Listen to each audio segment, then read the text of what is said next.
It's not always easy to think about the big picture.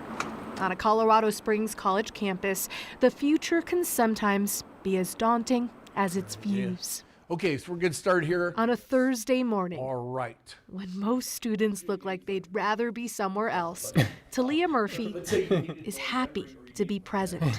Because not long ago, it's been going on since 2018. The only thing that seemed to define her was her past. So I went to prison for attempted murder.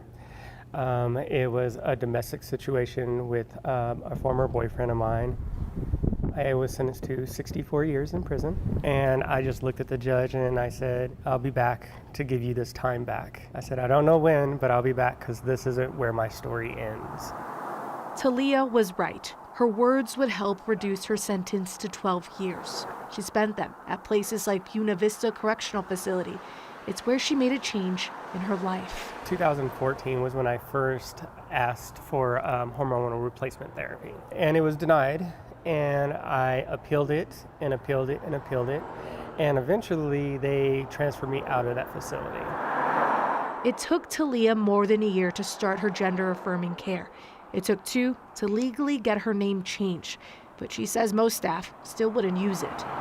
During her time at Colorado Territorial Correctional, it got worse. I can actually think of one event that sticks out in particular. I won't say the staff member's name, but we were on our way to a transgender support group. She was just like, "Hi, gentlemen." It was like somebody punching me in the stomach. Our punishment is being separated from society. That does not give you the power or authority to further torment us in any way, especially like that. That's just wrong. And then Paula came into the picture in 2018. To this day, I call her my angel. Okay. Paula Greisen There we go. is Talia's attorney. And I think the first time I met her, I just hugged her and said, "Oh my God, what a gift you are." And what a gift you are to the other women who I think she played an enormous role in helping so many women survive the experience. Paula represents Talia and hundreds of other transgender women in a class action lawsuit she filed against the Department of Corrections.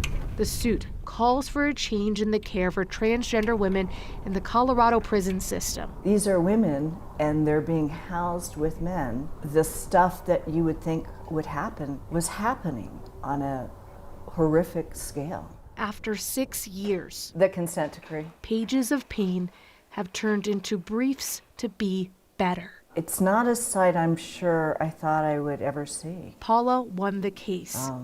The DOC would have to change their policies. I think it's the most important work I've ever done. The consent decree will create the state's first ever voluntary transgender unit at Sterling Correctional and an integration unit at Denver Women's. It'll also make more gender-affirming care and procedures available. Talia never really knew Surreal. if they would get here. It's surreal. I wake up sometimes thinking that this is a dream. A Denver District Court judge is expected to finalize the changes this week. In a month known for women's history, one group made some of their own, preserving the rights for females in the future. You have to begin with the end in mind. Colorado truly has set a precedent. The attorneys in this case say there have already been about a dozen transgender women placed in the women's prison so far. They say the DOC plans to have all the policy changes in place by January 2025. Something they probably hadn't considered 15, 20, 25 years ago, that this was going to be an issue they have to really deal with. Exactly. I mean, they are creating brand new units, right, in prisons that have been here for quite some time. But, you know, these attorneys did mention that the AG's office has actually been very helpful in this case. Rather than try and fight this when the lawsuit was filed, they actually said, what can we do? What policies can we put in place? And that has made things a little bit easier. Oh, that's wonderful. I mean, that's not what you always hear.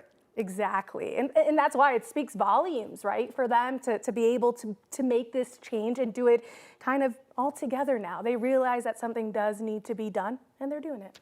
Okay, that's great. Thanks, Jaleesa. Colorado leading the way.